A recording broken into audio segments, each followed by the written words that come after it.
আসসালামু আলাইকুম প্রিয় বন্ধুরা, আরেকটি নতুন ভিডিওতে আপনাদের স্বাগত জানাচ্ছি। আমার আজকের ভিডিও জিঙ্ক এর উপকারিতা কি কি।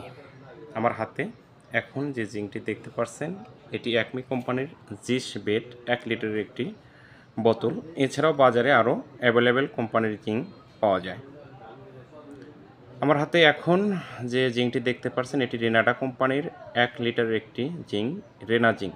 এছাড়াও বাজারে আরও বিভিন্ন কোম্পানির জিঙ্ক পাওয়া যায়, যেমন এসিআই কোম্পানির এ জিঙ্ক, ইথিক্যাল কোম্পানির জি4 পেট, টেকনো কোম্পানির ভিটা জিঙ্ক, এসকেপ কোম্পানির জিঙ্ক বি এবং বাজারে আরও অনেক সুনামধন্য কোম্পানির জিঙ্ক পাওয়া যায়।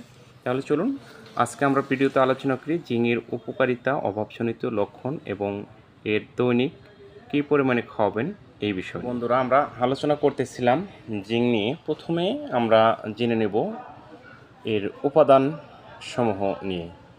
প্রতি 5 মিলি এ রয়েছে জিঙ্ক সালফেট মনোহাইড্রেট ইউএসপি, যা 10 মিলিগ্রাম অ্যান্টিমেন্টাল জিঙ্কের সমতুল্য।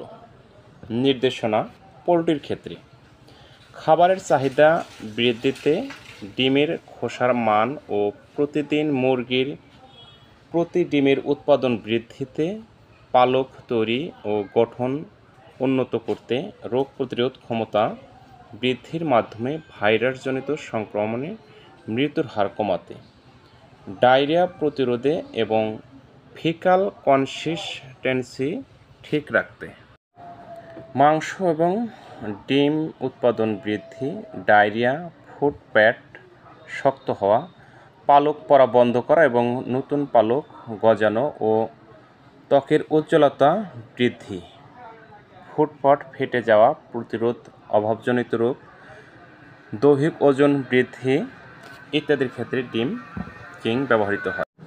গবাদি প্রাণীর ক্ষেত্রে ক্ষুধামন্দা দূর করে, শুক্রাণু উৎপাদন বৃদ্ধিতে, যেটা ষাঁড়ের জন্য প্রযোজ্য।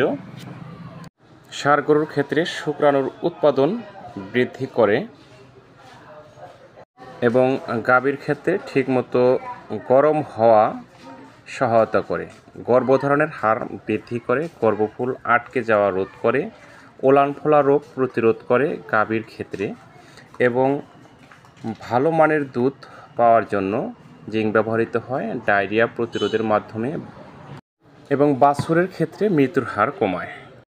মাংস এবং দুধ উৎপাদনে সহায়তা করে, ডায়রিয়া প্রতিরোধ করে, লোম পড়া বন্ধ করে এবং নতুন লোম গজাতে সহায়তা করে, ত্বকের স্বাভাবিক উজ্জ্বলতা বৃদ্ধি করে, অভাবজনিত রোগ প্রতিরোধ করে, দৈহিক ওজন বৃদ্ধি করে, প্রজনন ক্ষমতা বৃদ্ধি ইত্যাদির ক্ষেত্রে জিঙ্ক অত্যন্ত গুরুত্বপূর্ণ।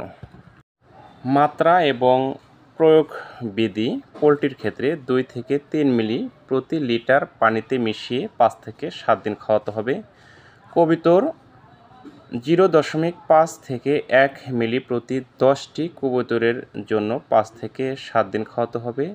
গরু ও মহিষ 50 থেকে 100 মিলি প্রতিটি গরুর জন্য দৈনিক একবার 5 থেকে 7 দিন খাওয়াতে হবে। বাছুর ও ভেড়া এবং ছাগলের জন্য 25 থেকে 30 মিলি প্রতিটি প্রাণীর জন্য 5 থেকে 7 দিন খাওয়াতে হবে, অথবা ভেটেরিনারি রেজিস্টার্ড ডাক্তারের পরামর্শক্রমে চিকিৎসা নিন।